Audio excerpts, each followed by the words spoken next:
11वी प्रवेशासाठी 2 महत्त्वाची कागदपत्रे लागतात, जे की शाळा सोडल्याचा दाखला व गुणपत्रिका. पण गव्हर्नमेंट महाराष्ट्राकडून नोटीस आलेली आहे की राज्य मंडळाने, तुम्ही ते बघू शकताय नोटीस जी काय आहे, राज्य मंडळाने अद्याप मूळ गुणपत्रिका वाटप केले नसल्यामुळे विद्यार्थ्यांना प्रवेश निश्चित करतेवेळी गुणपत्रिका आणि शाळा सोडल्याचा दाखला कनिष्ठ महाविद्यालयाकडून अनिवार्य करण्यात येऊ नये.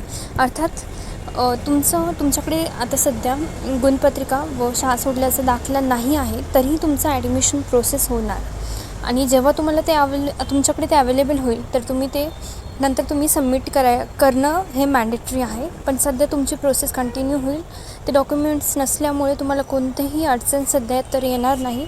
तर ज्यांचं कॅपराऊंड 1मध्ये तुम्हाला प्रेफरन्स दिलेलं कॉलेज मिळालेलं आहे, त्यांनी ॲडमिशन 3 तारखेच्या आत घेऊन घ्यावं.